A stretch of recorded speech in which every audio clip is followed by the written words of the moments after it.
Olá, amigos do xadrez, sejam bem-vindos ao canal O Próximo Lance. Eu sou o Carlos Henrique e esse é o primeiro vídeo do canal. E para começar, eu quero trazer aqui para vocês um guia definitivo de como analisar partidas em 2026. É verdade que esse é um tema bastante polêmico e já existe muito conteúdo a respeito disso no YouTube, porém, a visão que eu quero trazer para vocês aqui é um pouco diferente, porque já existem muitos canais sob a visão dos grandes mestres, dos mestres de xadrez, né? Que estão espalhados aqui pelo YouTube, os criadores de conteúdo. E o que eu quero é trazer para vocês aqui a visão de um estudante de xadrez, um jogador amador de xadrez. Eu tenho 42 anos, sempre gostei de xadrez, mas nunca pude estudar xadrez, né? Eu descobri que dava para estudar xadrez há pouco mais de 3 anos, né? Porque quando eu era pequeno era muito difícil, né? Você não tinha muito acesso, sem a internet as coisas são muito diferentes, né? E há 3 anos atrás eu descobri que existiam agora canais no YouTube, criadores de conteúdo, grandes mestres trazendo partidas, e todas essas coisas me estimularam a finalmente fazer uma coisa que eu sempre tive vontade, que era estudar xadrez, né? De lá para cá aconteceu bastante coisa. Eu conheci ali os sites onde todo mundo tá jogando xadrez online, o chess.com, o Chess, sites para fazer tática, Chess Tempo, uma série de ferramentas que existiam agora e que eu não tinha esse conhecimento. Eu tinha muita vontade de jogar xadrez presencial, então eu corri atrás disso, fui descobrir como é que fazer para jogar um torneio, a CBX, a FIDE, como que era essa coisa do rating, como que era jogar uma partida de xadrez presencial, que é muito diferente de jogar uma partida online. E eu me apaixonei completamente pelas competições, por estar indo jogar xadrez presencial no clube, e todas essas coisas que envolvem o xadrez, né? E para esse primeiro vídeo, esse é o primeiro vídeo de verdade do canal. Eu postei alguns shorts aí durante a semana com armadilhas, com alguns exercícios de tática e tudo mais. Mas esse é o primeiro vídeo de verdade do canal e eu queria começar esse vídeo não com uma partida de mestre, né? Não com uma partida lendária, uma partida clássica. A gente vai fazer isso também, tá? Aqui nesse espaço, mas a intenção inicial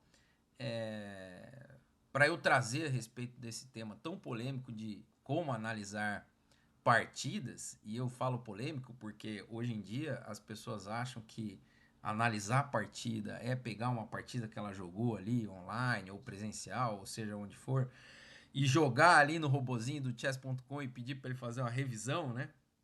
E aqueles símbolos, a barrinha e tudo o que envolve ali a revisão, o que o robozinho tá falando ali, aquilo ali que é a revisão, né? Aquilo ali é que é a análise da partida, né?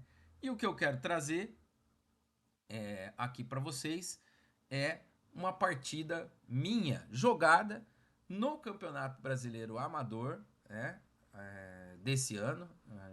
Eu tive jogando essa competição há pouco mais de um mês atrás. Eu havia jogado ali em abril um torneio clássico onde eu havia perdido bastante rating. Vocês vão notar aqui que eu tô com rating bem baixo no início dessa partida aqui, 1485. O meu adversário, Rafael Machado dos Santos, tinha 1607. Esse é um rating feed, tá? De xadrez clássico. O meu rating feed de rápidas está um pouquinho maior, quase 1700. Mas como eu tinha perdido muito rating no torneio anterior, o meu rating estava baixo e o Campeonato Brasileiro Amador era um torneio que eu estava me preparando bastante para jogar. Eu joguei ali na categoria 1700. E eu tinha muita vontade ali de recuperar o que eu tinha perdido e de fazer um bom torneio, né? De sentir ali que os meus estudos estavam tendo algum resultado, né? Estudar xadrez é uma coisa que eu gosto muito. Então, eu vim aqui para essa competição. O ritmo era 1h30 mais 30 segundos por lance para cada jogador.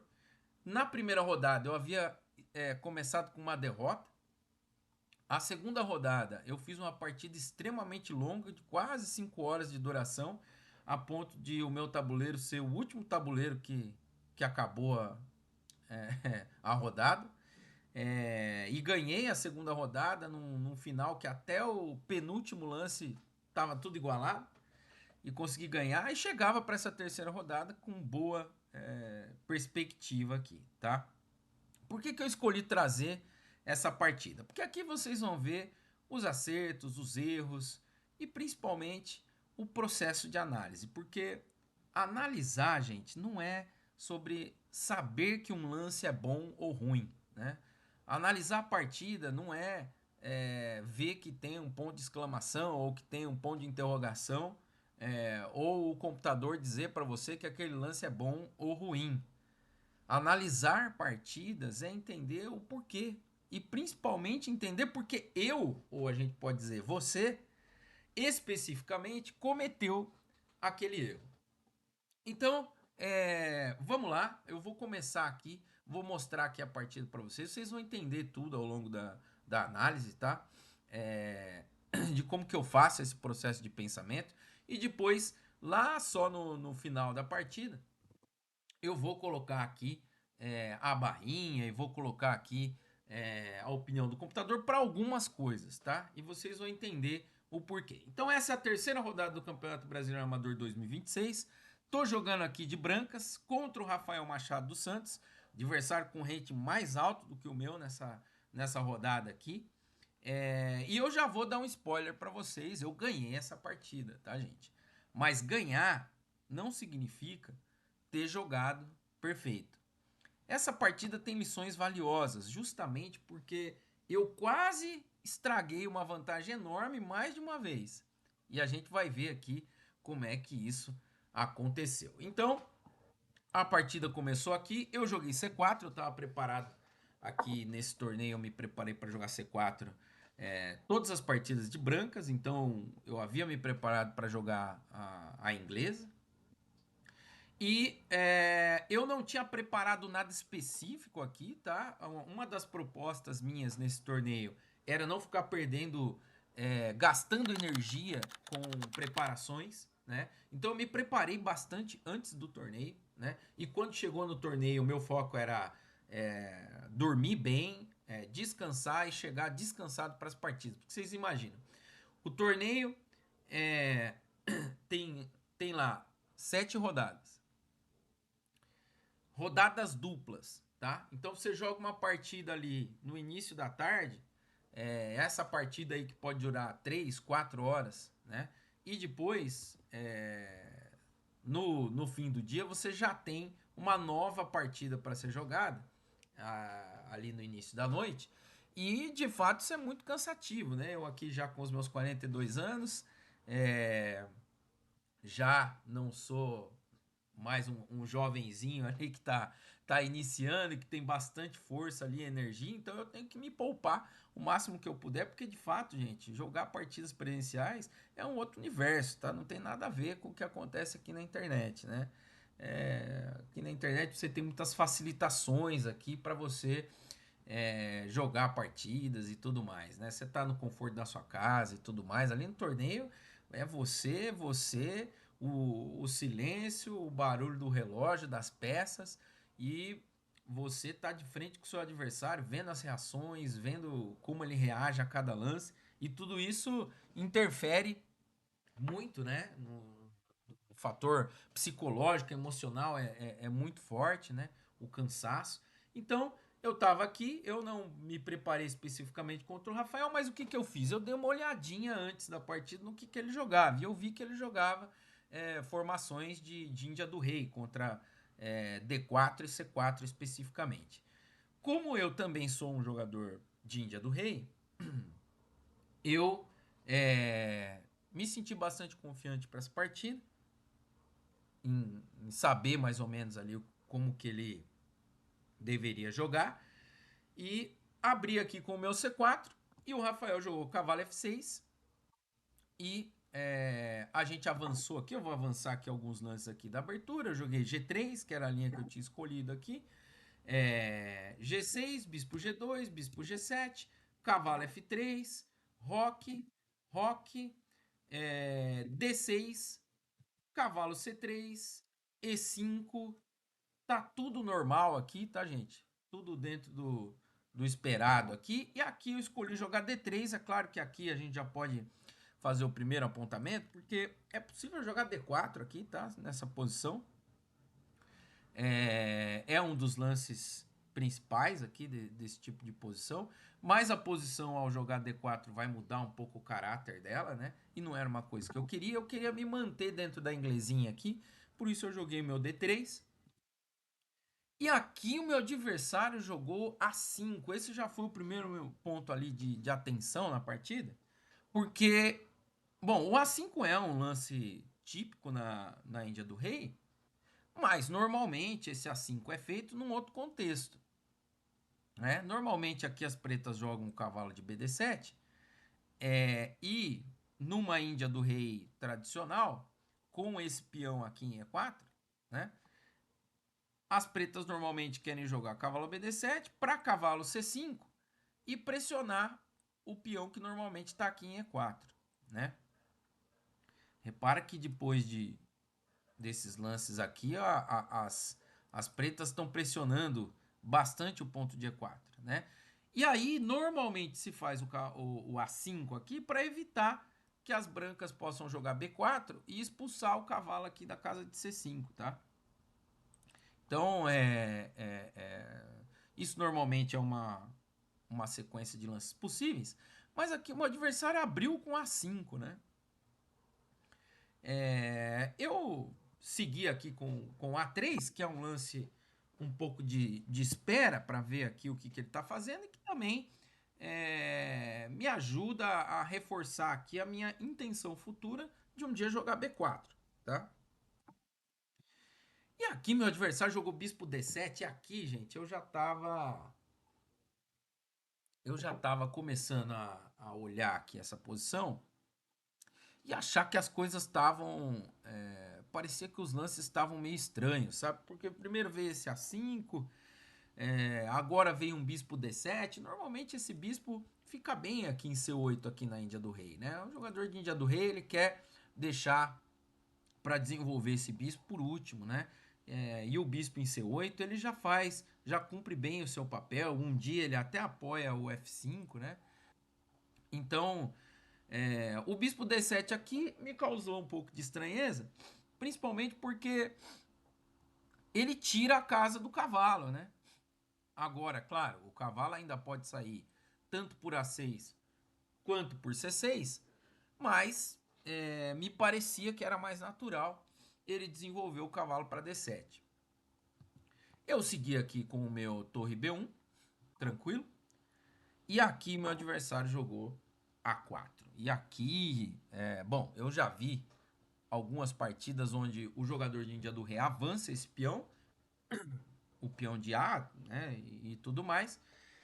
Mas aqui me parecia que o meu adversário estava atrasando um pouco o desenvolvimento dele com esse avanço do peão de A, tá? É lógico que, né, gente, aqui a gente ainda está na fase da abertura de desenvolver as peças, de trazer nossas peças para o jogo. Então, eu estou mostrando para vocês mais ou menos o que eu estava pensando ali, mas também não significa aqui que eu já tenho que fazer alguma coisa. Esse é o primeiro ponto de atenção, né? Porque às vezes a gente acha que o fato do nosso adversário fazer alguns lances que a gente julga como estranhos ou como esquisitos já nos dá direito de reagir violentamente. Mas vale lembrar que isso aqui é uma partida clássica, né? A gente tem bastante tempo aqui para pensar, né? E para refletir a respeito dos lances. E não só por causa disso, né? Eu queria completar aqui meu desenvolvimento e tudo mais. Aqui eu escolhi jogar com bispo G5 e já me trouxe. Eu joguei esse lance já com uma pequena ideia futura que eu tava, porque eu sentia que esse bispo aqui talvez fosse atrapalhar ele, né? E, bom, eu joguei esse bispo G5, O meu adversário replicou com H6, que é uma resposta típica. E aqui eu decidi tomar, tá? O cavalo de F6. O que a princípio parece uma desvantagem posicional, porque eu estou entregando o par de bispos aqui para ele, né? Depois de bispo por F6. Mas eu tinha uma ideia, que era jogar cavalo D5 aqui em seguida, ganhando um tempo no bispo. Aqui já vale a pena dizer que esse nem é o melhor lance da posição, tá, gente?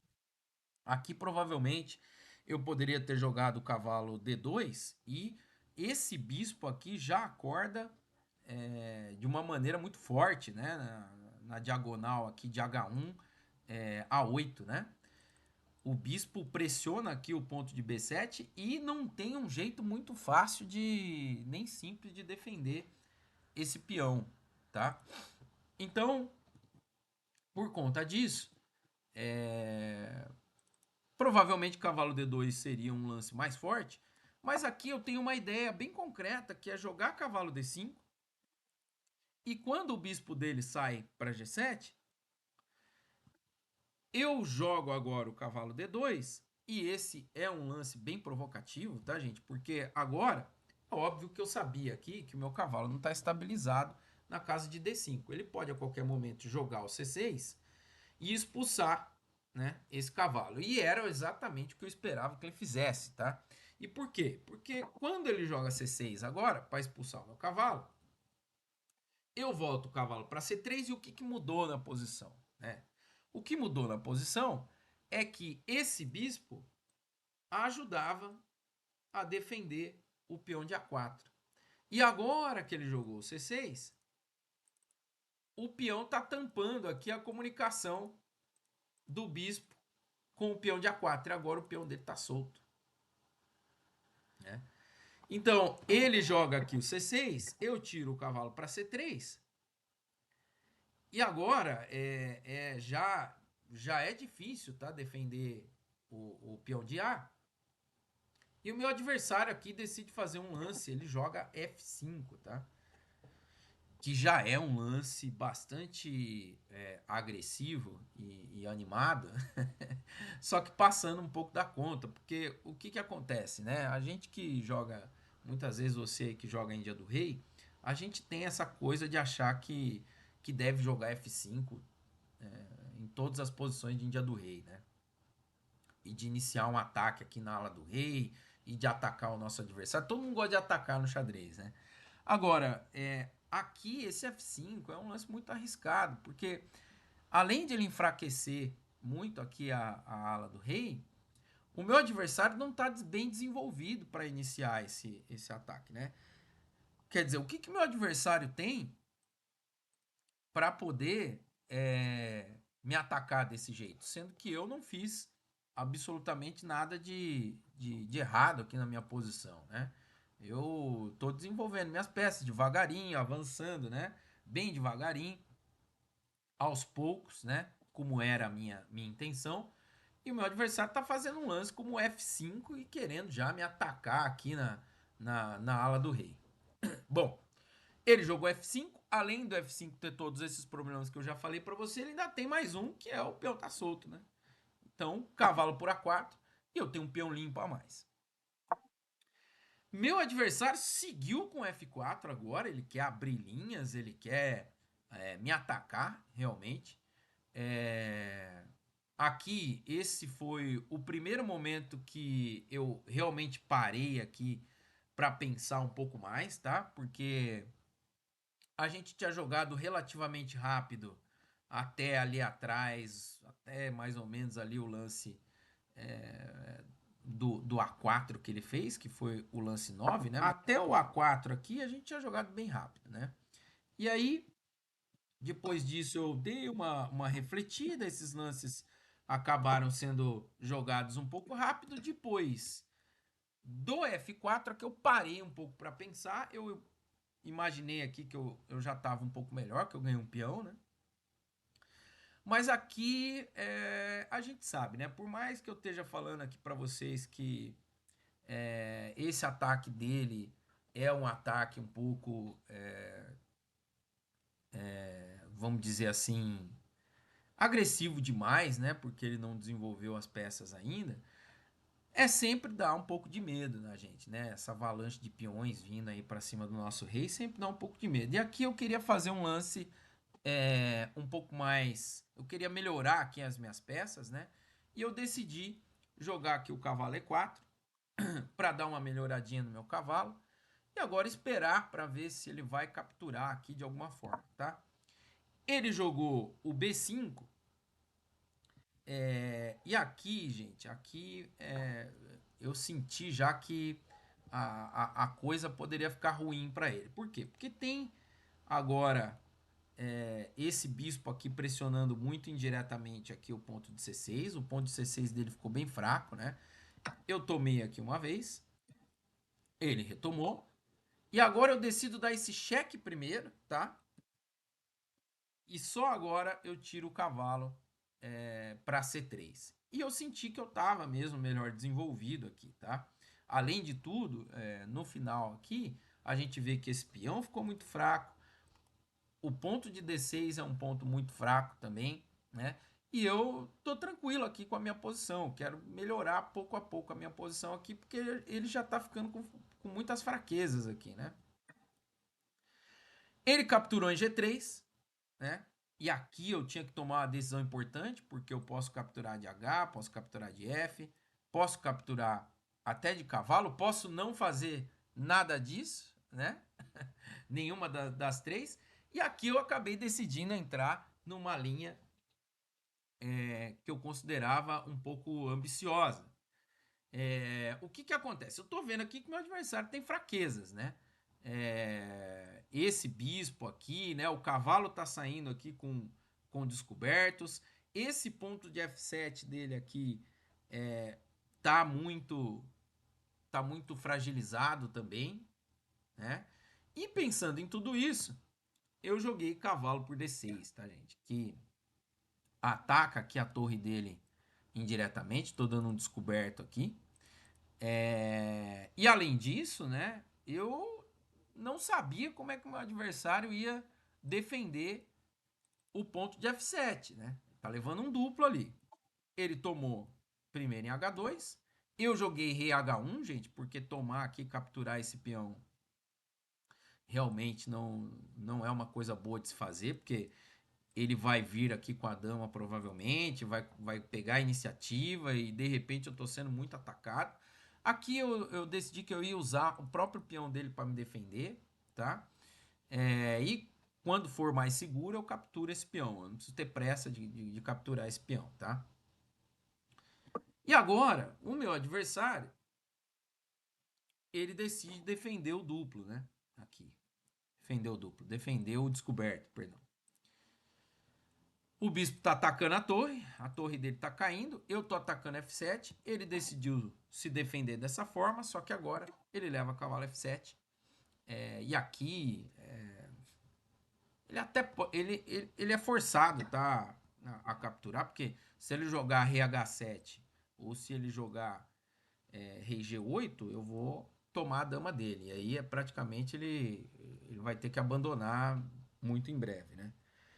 Então ele tomou aqui, eu entrei com a dama e aqui, gente, aqui, lance 23, e eu tinha plena certeza, convicção aqui, que eu tava muito bem nessa partida, né?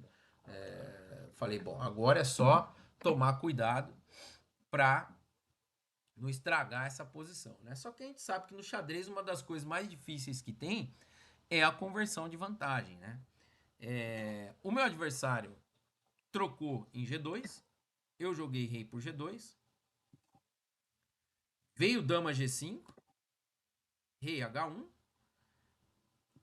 e agora, só no lance 25, finalmente esse cavalo veio para o jogo, né? Você vê como que muitas vezes um lance inocente ali na abertura pode complicar muito, né? O desenvolvimento das suas peças, né? Por isso, pessoal, que eu diria para vocês que o primeiro princípio de análise que você deve levar em consideração, né? Nunca ficar satisfeito, né? Com a abertura que você joga, mesmo que você ganhe, tá? Porque Porque toda partida analisada exige essa revisão, né, da fase da abertura. Lances diferentes, ordens alternativas, planos novos, mesmo que você tenha vencido rapidamente, né? Quem sempre repete a mesma abertura sem uma análise apropriada, uma revisão apropriada, fica com o entendimento estagnado, né? E no presencial até pior, porque os adversários eventualmente se preparam contra você, né? Então, ter um repertório de aberturas é uma coisa muito importante. Jogar sempre as mesmas aberturas, né? Porque o pessoal acha que estudar abertura é ficar trocando de abertura a todo instante para ver qual abertura ganha mais. Só que o xadrez não termina na abertura, né? A abertura é uma das fases do jogo de xadrez, né? Mais de 70% dos jogos são decididos no meio jogo, né? E o restante nos finais, né? Se você está perdendo a partida na abertura, o problema não é a abertura, né? Muitas vezes. O problema é que você não estudou direitinho ali a abertura. E a abertura é uma coisa que você vai estudar a vida toda, né? De todo jeito, né? Mesmo que você jogue as mesmas aberturas, você tem que estar revisando ali e entendendo. E eu vejo aqui que o meu adversário ele acabou invertendo um pouquinho ali uma ou outra ordem dos lances, e isso acabou prejudicando muito o desenvolvimento dele. Por isso que a gente chegou nessa situação aqui, né? Agora o cavalo saiu para o jogo, né? Eu decidi que aqui, gente, eu tô numa posição melhor, mas ainda existem riscos, né? Ele tem os seus méritos aqui. Ele tem aqui um peão em H2 perigoso, essa dama sempre ciscando, né? Eu sabia que eu tinha que tentar simplificar essa posição o máximo que eu pudesse. E que se eu conseguisse fazer isso, ia ser mais fácil, né? A conversão de vantagem.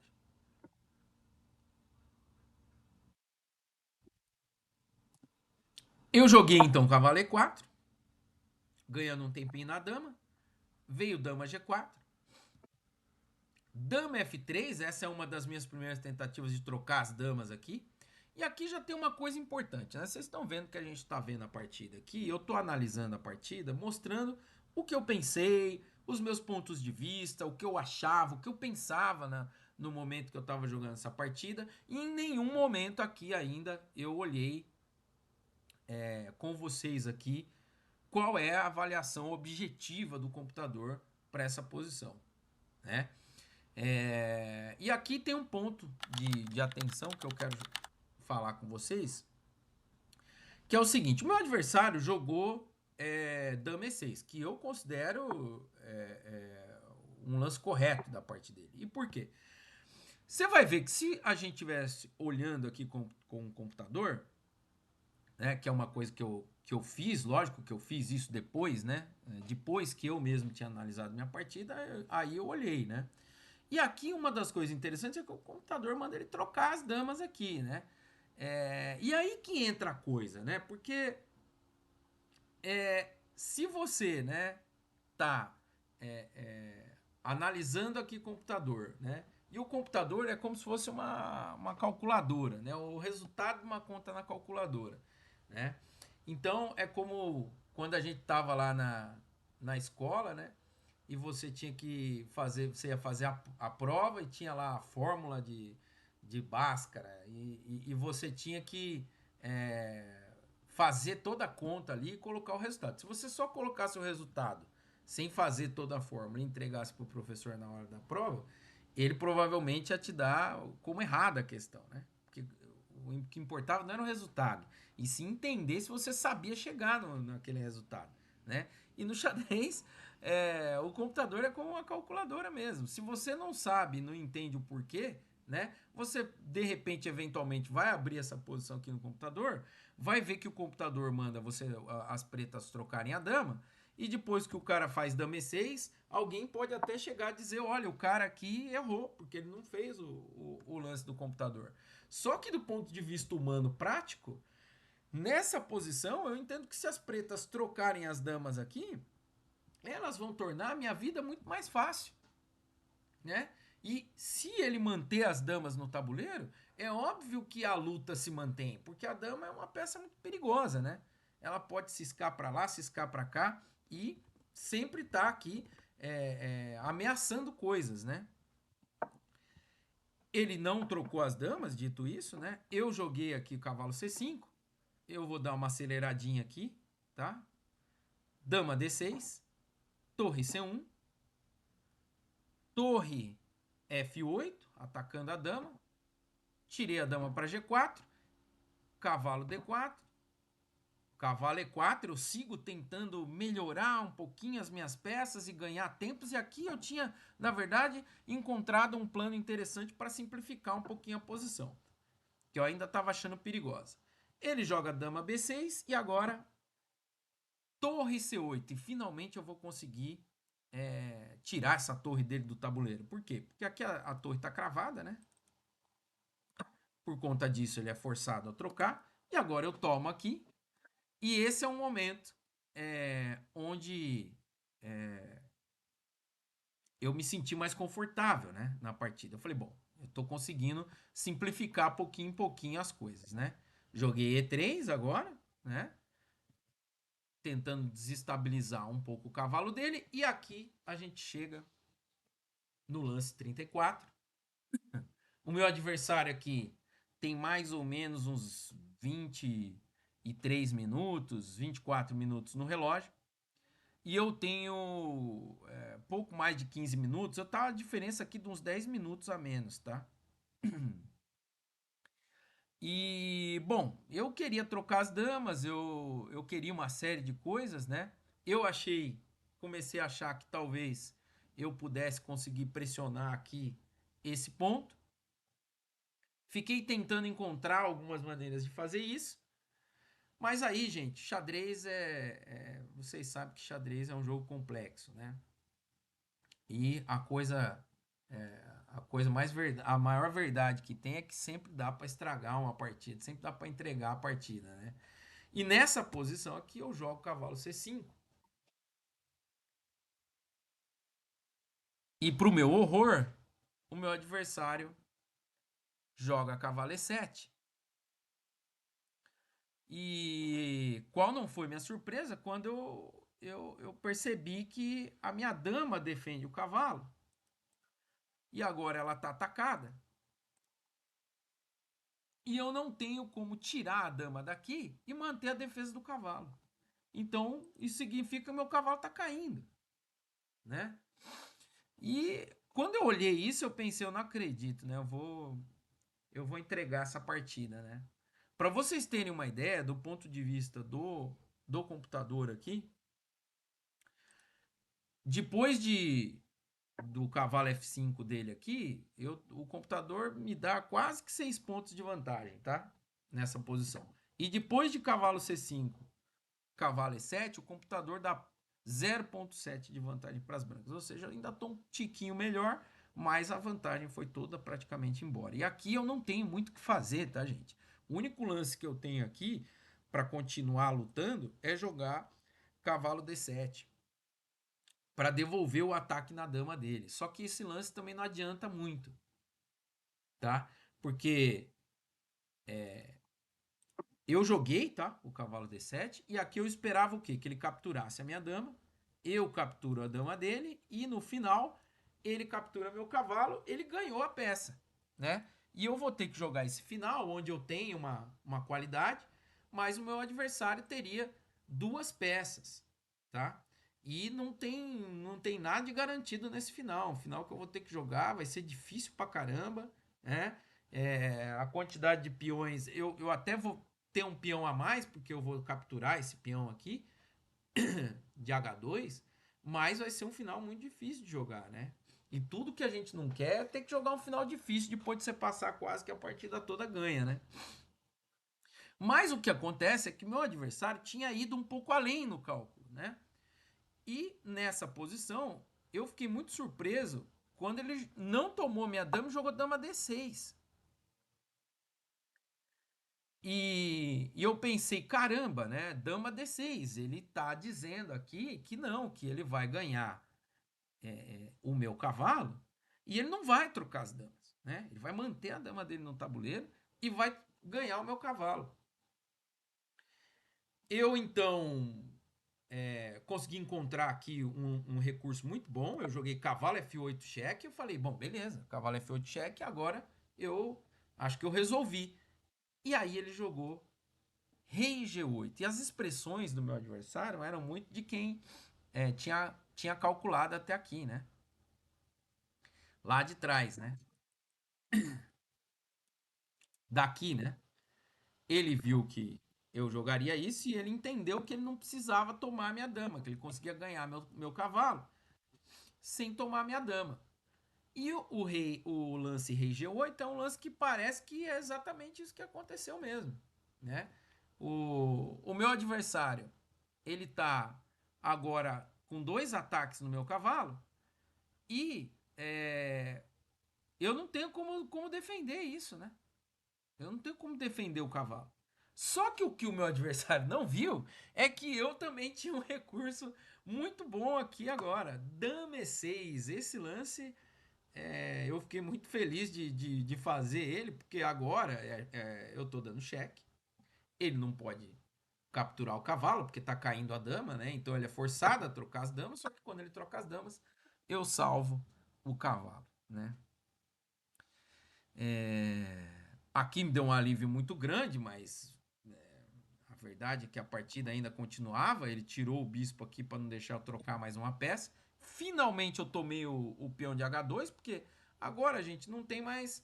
é, eu não preciso me preocupar mais, tá? Porque não tem mais as damas no tabuleiro. Sem as damas, eu posso começar a trazer meu rei, né?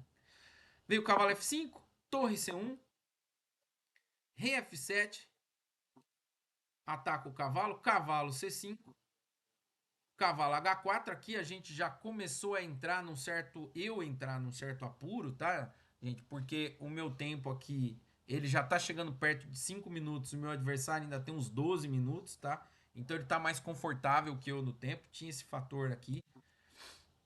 Rei G3, H5, cavalo E4. Tô tentando trocar ali, pegar o bispo dele. Ao mesmo tempo que eu tento centralizar um pouco mais meu cavalo. Ele deu esse cheque. Eu voltei para G2, bispo E7, torre C7. Aqui eu gostei também, porque eu tava cravando o bispo aqui no rei, né?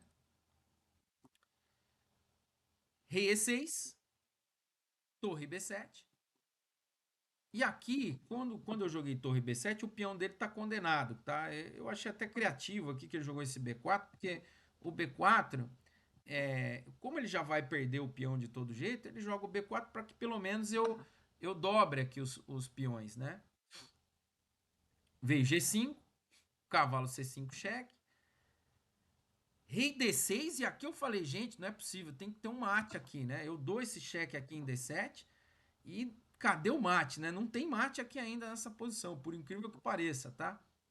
Joguei o E4, ataquei o cavalo, veio o cavalo H4, rei G3 e bispo por C5. E eu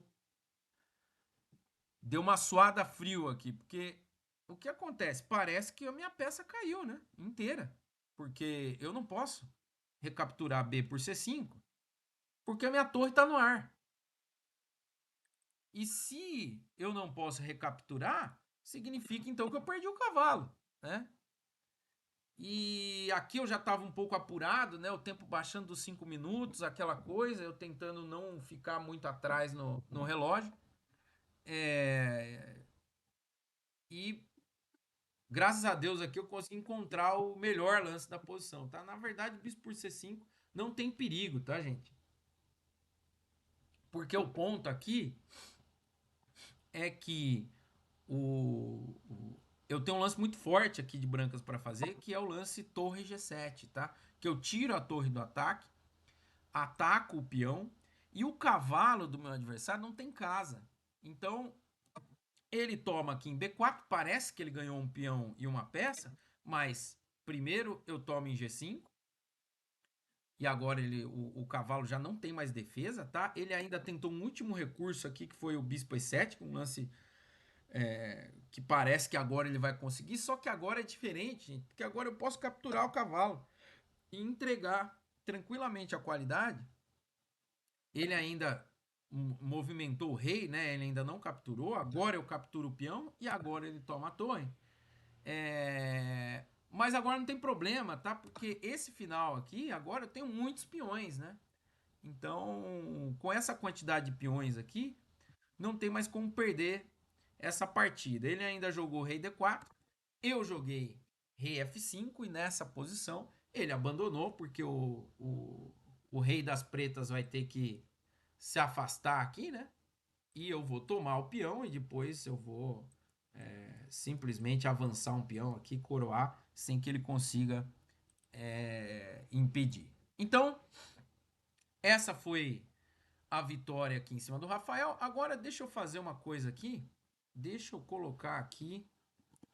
Deixa eu colocar aqui para nós a nossa querida barrinha, né? Esse vídeo já está bem grande, mas eu acho que uma boa análise ela parte desse princípio, tá? Então, o princípio número 1, revisar as nossas aberturas. E agora a gente vai falar um pouquinho aqui da análise para que isso seja um guia definitivo para você analisar suas partidas, tá? E onde que entra a barrinha nisso tudo? Bom, gente, a gente fez aqui a análise, olhou a partida do nosso ponto de vista, foi mais uma coisa de mostrar aqui para vocês como foi a partida, né? Você viu que a gente não usou aqui o computador em nenhum momento, eu falei aqui em alguns momentos como é que estava a avaliação, mas a gente não usou. Mas como que a gente usa então, né? Como que eu vou fazer, né? Eu não vou usar a barrinha, eu não vou saber onde eu errei, eu não vou saber qual foi o momento, né? O mundo ideal, gente, é que você pense com a sua cabeça, que você utilize, né, o seu cérebro aí para pensar, né? E que você utilize a barrinha só depois que você já usou o seu cérebro, né? Então, aqui a gente vai ver, vamos observar aqui, ó, vamos só repassar a partida e vamos ver o que está acontecendo, né? Ó, aqui, ó, você vê, ó, o cavalo D5, que eu tinha falado para vocês que era um lance com uma ideia, a avaliação não gosta muito. Você vê que diminuiu um pouco a avaliação, a partida está quase igualada, né? Mas eu tinha minha ideia aqui, que era provocar esse C6. Eu joguei aqui. E agora, olha só, hein? Olha só. A avaliação aqui, ó, já começou a aumentar bastante para as brancas. É isso que a gente tem que ficar de olho, tá? Ainda não explodiu. Opa, aqui é um ponto de atenção. Aqui o meu adversário jogou B5 e o computador claramente aponta isso daqui, né? Como um erro. Por quê? Porque a avaliação da barrinha ali explodiu. Ó. O peão estava em B7, agora o peão foi para B5, a barrinha foi lá para cima, né? Aqui, tá, o computador, aqui as brancas já estão um pouco melhores aqui, e esse um pouco melhor, no ponto de vista do computador, tá aqui 0,9. Eu acho até que do ponto de vista humano é maior essa vantagem, tá? Por que que eu digo isso? Porque ele já perdeu um peão, ele não tem peça desenvolvida, as peças dele têm extrema dificuldade para sair, ó, o cavalo não consegue sair, ó, o cavalo só tem a casa de A6 para ser desenvolvido, né? E todas essas coisas atrapalham muito a posição, tanto que o computador manda ele jogar aqui um bispo E6, né, por exemplo, né? Já provavelmente uma das ideias desse lance é ele dar uma casa aqui para o cavalo, né? Além de tudo, gente, esse lance enfraquece muito, né? Porque deixa esse ponto fraco, esse ponto é muito fraco também, né? Tanto é que ele vai acabar aqui levando um golpe agora, né? Ó, e olha só que interessante, né? O computador também não achava cavalo por D6 o melhor lance. O computador queria que fosse jogado aqui o simples F por G3 e depois de torre por F1, torre por F1, as pretas jogam torre A6 para sair aqui da cravada, né? E o computador sugere que essa linha é a linha objetivamente melhor, né? Mas aqui tem vários lances que funcionam, tá? Porque a posição das pretas já ficou muito ruim. Então eu consigo enxergar aqui que H toma G3 também é um lance possível. Até cavalo por G3 é possível, tá? E o cavalo por D6 não é o melhor lance, mas você vê que é um lance que criou muitos problemas para ele, né? O computador gostava aqui também que ele capturasse primeiro aqui, ao invés de capturar em H2, capturasse em F2. Na partida eu lembro que eu tinha mais medo desse lance, porque fica ameaçando aqui uns dama B6 depois, né? Parecia, né? Captura aqui, né? Eu não sabia bem se eu poderia capturar de torre por causa de dama B6. Eu tinha um pouco de receio desse lance. Quando ele capturou em H2 eu fiquei mais tranquilo, joguei aqui. Esse lance também aqui, gente, aqui você vê, aqui já é difícil de sugerir um lance, tá? Porque tá caindo a torre aqui, tá caindo aqui, tá levando um duplo aqui. O computador sugere jogar um lance como dama 5, por exemplo, né?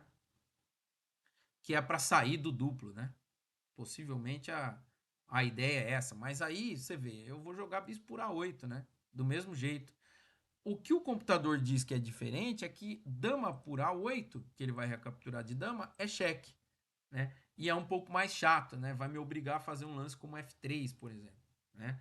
Então, o que que eu quero, por que eu tô mostrando isso? Porque a gente tem que usar aqui a barrinha praticamente exclusivamente para observar os grandes saltos de avaliação, tá? Esses grandes saltos, né, é o que importa. Pequenas variações de avaliação, meio ponto, um ponto, não merecem um mergulho profundo, tá? Mas sempre que um lance seu causar uma queda de 3 pontos ou mais, esse aí sim é um ponto de parada obrigatório, né? E o que dizer então dos símbolos aqui que a gente tem, né? Os símbolos aqui que a gente tem do chess.com, né? Provavelmente eu poderia vir aqui agora nesse cavalo C5, você vê como é que é, né? Eu tô aqui com o cavalo em E4. O computador tá dando aqui quase 6 pontos de vantagem. Quando eu jogo o cavalo C5, a barrinha despenca. O chess.com com certeza colocaria aqui 2 pontos de interrogação aqui nesse meu lance, né? Só que ver que o computador marcou um lance com 2 pontos aqui não ensina nada por si só.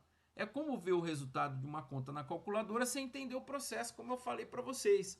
A análise de verdade é avançar lance a lance até entender exatamente por que aquele lance perde, por que a alternativa funciona. E só então transformar isso em palavras. E mais do que isso, gente, né? O ponto que merece mais destaque, talvez, é que o computador é uma ferramenta poderosa, mas ele também é perigosa. É fácil demais ligar a engine, né? Ver a barra da avaliação e o lance sugerido e por aí vai, sem nunca ter pensado por conta própria. Quando isso acontece, você não analisou nada, você só copiou um número, né? Então, eu colocaria aqui uma regra prática, né?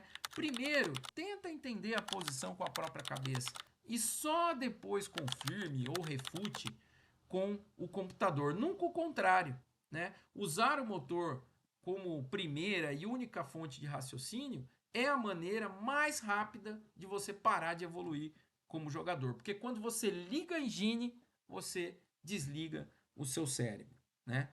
E, claro, né, poderiam ser faladas muitas coisas a respeito dessa partida, mas o vídeo ficaria aqui insuportavelmente grande, já está enorme aqui para vocês acompanharem, né? Olha, princípio 6 da análise de partida, confiar nos recursos de defesa do adversário, mesmo posições que parecem completamente ganhas, como era aqui o caso da posição com o cavalo em E4, é, o adversário tem recursos defensivos e muitas vezes surpreendentes, né? E isso ensina duas coisas muito importantes para nós.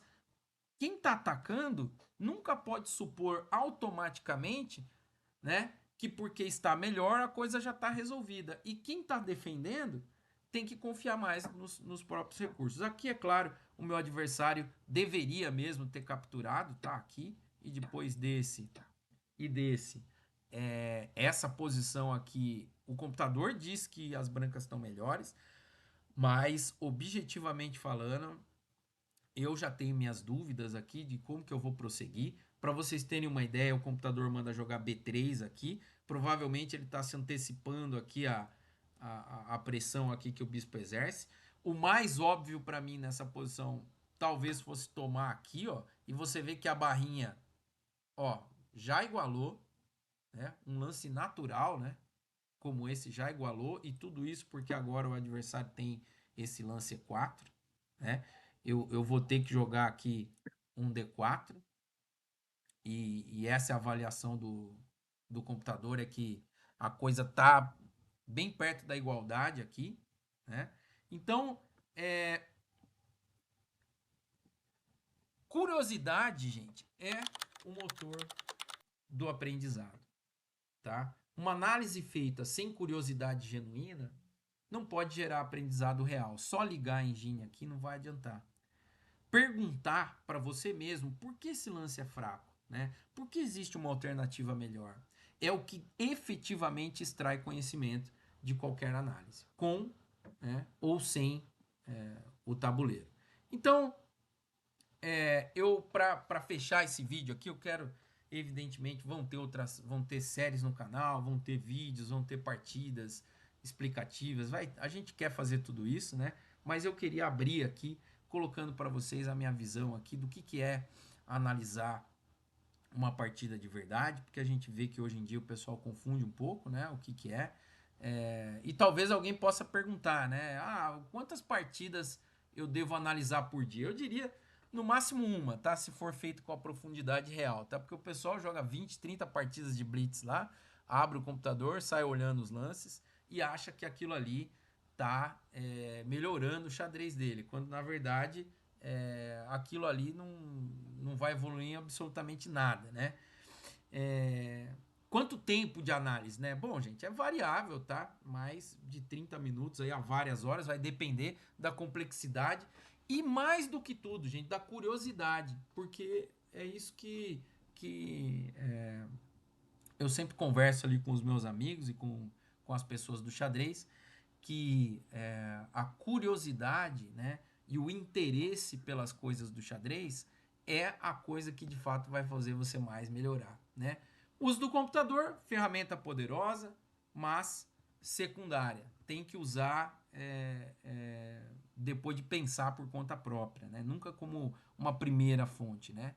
E com certeza uma das coisas que eu mais vejo o pessoal perguntar é, pô, mas se eu fizer isso, como é que eu vou saber que a minha análise está completa, né? Você vai estimular aí o seu pensamento, o seu cérebro, a sua cabeça, a sua mente. Você só vai parar quando o motivo de cada lance estiver 100% claro em palavras, tá? Em palavras e não em números, né? O pessoal gosta de avaliar a posição pelo número. Tal pessoa tá com 3 pontos de vantagem. Isso significa o quê, né? Ninguém sabe. Se de repente o lance que o cara tem que fazer que dá 3 pontos de vantagem é um lance dificílimo e só aquele lance dá 3 pontos de vantagem, já fica a questão, né? O que significa esse número. Nunca, então, analisar só pelo resultado. O objetivo nunca é saber a avaliação, é entender o processo de raciocínio, né? Então, essa foi a primeiro vídeo aqui do canal, seguindo o princípio que eu uso para estudar as minhas próprias partidas, né? Não esqueçam aí dos pontos, né? Se você gostou desse vídeo, se você quer mais análise, se você quer que a gente traga mais esse tipo de tema, falar aqui do que a gente quer falar também, da parte emocional, psicológica do jogo, me conhecer mais um pouquinho. Não se esqueça de curtir, de se inscrever no canal, de compartilhar esse vídeo, de ativar as notificações para que você continue nos acompanhando e saiba qual será o próximo lance.